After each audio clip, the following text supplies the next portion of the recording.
Армысыздар қымбатты достар, Нұрлы жер бағдарламасы өз жалғасын табуда.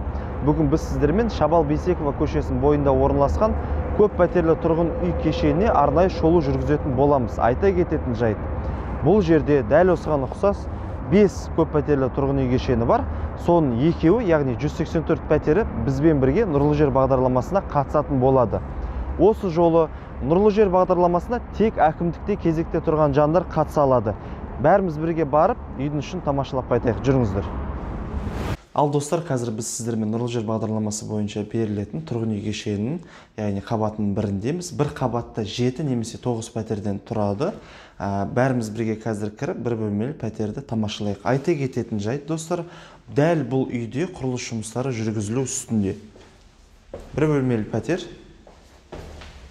Мынау жуынатын бөлме, дәретхана. Ас бөлмесі. Әлі тағы да айта кететін жайт, бұл жерде ескертеміз, достар, құрылыс жұмыстары бұл жерде жүргізілуде. Сондықтан шамалы. Жүріңіздер, келесі бөлмесін тамашалайық. Мінекей, достар, жерінде линолеум, есіктер орнатылған, электр құрылғылары жүргізілген, қабаттың биіктігі, пәтердің қабаттарының биіктігі 2,5 метр. Одан кейін тағы айта кететін жайт, арнайы пластик терезелер орнатылған. Бірден дәл үлкен көшеге, яғни көрініс бар екен, дәл осы пәтерде. Енді қазір сіздермен бәріміз бірге барып, 2 бөлмелі пәтердің бөлмелерін қарастырайық. Жүріңіздер. Ал достар, қош келдіңіздер. 2 бөлмелі пәтер. Дәл бұл жерде бөлмелердің орналасқанын сіздерге көрсетейік. Яғни жерінде линолеум, есіктері орнатылған, жылыту батареялары орнатылған, электр құрылғылары жүргізілген. Мынау бірінші бөлме, екінші.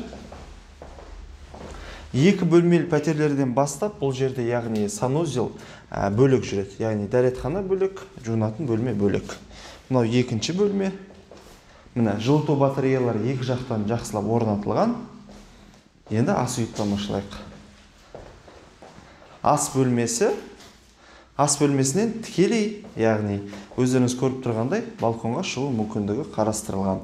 Енді қазір біз сіздермен барып, үйдің сыртынан көрінісін бірге тамашалайық. Жүріңіздер.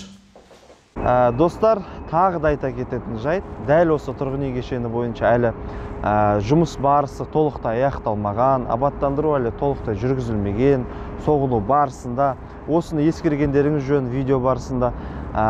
Видео барлықтарыңызға негізі пайдалы болды деп ойлаймын. Нұрлы жер бағдарламасына бәріміз қатысайық, әр қазақстандық баспаналы болсын.